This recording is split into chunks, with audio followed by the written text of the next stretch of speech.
Nahdatul Watan, Matali'ul Anwar, semuanya berakidah Asy'ariyah.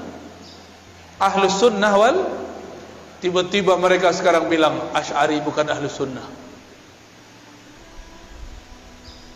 Al-Azhar Ahlus Sunnah, Asy'ariyah, langsung ditulis. Ulama habaib di Yaman, Hadramaut, Al-Habib Umar, Al-Habib Al-Adni, semuanya berakidah Ahlus Sunnah Asy'ariyah.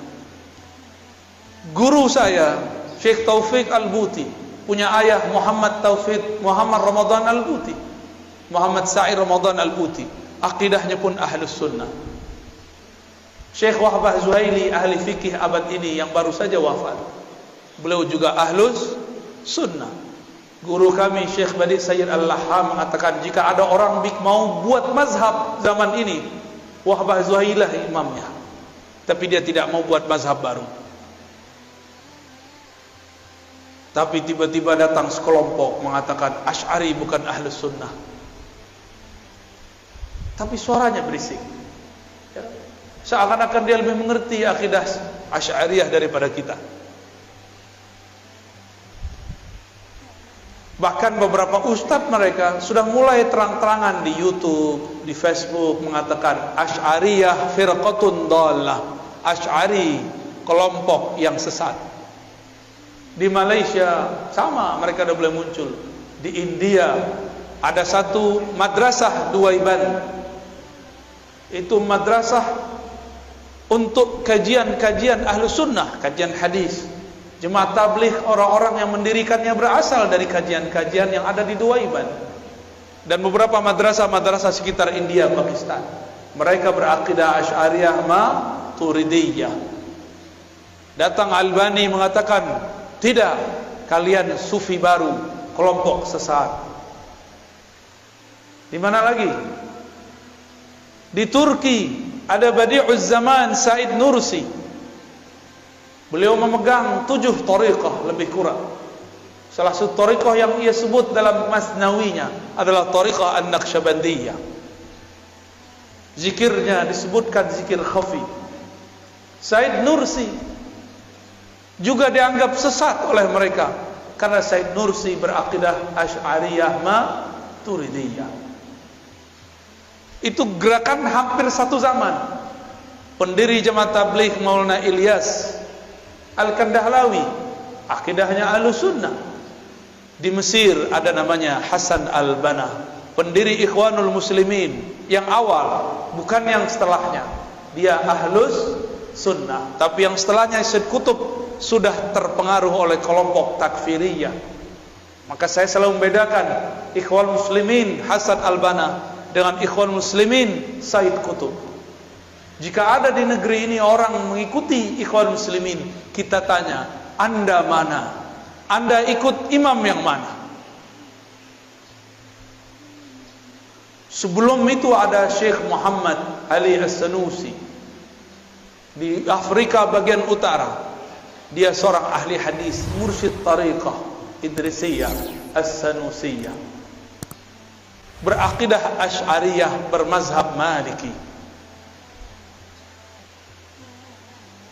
Apalagi semuanya berakidah Asy'ari. Jika kita sebut akidah Asy'ari sesat, Imam Nawawi yang namanya dicatut hari ini menjadi nama kelompok mereka, akidahnya Asy'ariyah. Siapa lagi? Sebut semua ahli hadis yang kamu tahu, rata-rata dia Asy'ariyah. Jika dia hidup sebelum zaman Asy'ari, akidahnya menjadi dasar Imam Asy'ari. Satu kali ada seorang imam namanya Abu Dzar Al-Harawi, pemegang sanad Sahih Bukhari. Dia berguru kepada murid dari muridnya Imam Bukhari. Datang ke Baghdad, bertemu kawannya bernama Imam Ad-Daruqutni.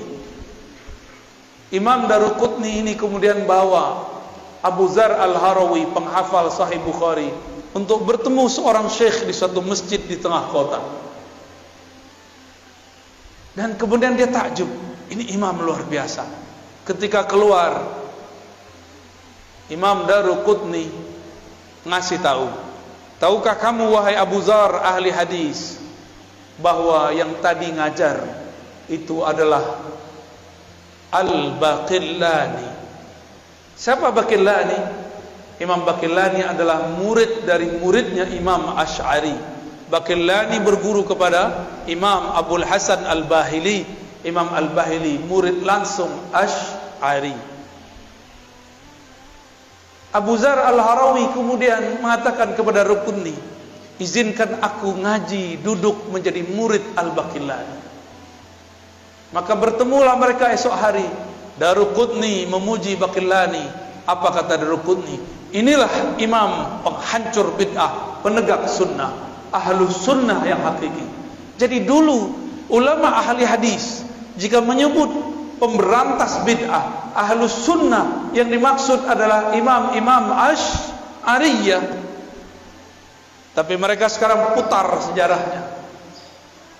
Akhirnya Abu Dzar Al-Harawi pemegang Sahih Bukhari selesai ngaji, karena dia ulama, tidak sampai 6 bulan sudah hafal semua yang dikalamkan Baqillani. Dan dia pun berangkat ke Mekah. Sampai di Mekah, tiadalah Baqillani punya murid ini namanya Abu Dzar Al-Harawi. Ia duduk di satu tempat, melainkan Abu Dzar Al-Harawi ini dikerubungi oleh semut-semut penuntut ilmu. Karena Abu Dzar Al-Harawi adalah manisan yang sangat manis, ilmunya sangat lengkap. Belajarlah banyak orang kepada beliau, belajar Sahih Bukhari plus akidah Imam Asy'ari. Inilah perkembangan nyata, sejarah nyata dalam umat Islam, bahwa Sahih Bukhari diajarkan bersamaan dengan akidah Asy'ariyah. Tapi mereka sekarang juga mengajarkan sunnah, tapi sunnahnya bertentangan dengan akidah pemegang sanad Sahih Al-Bukhari.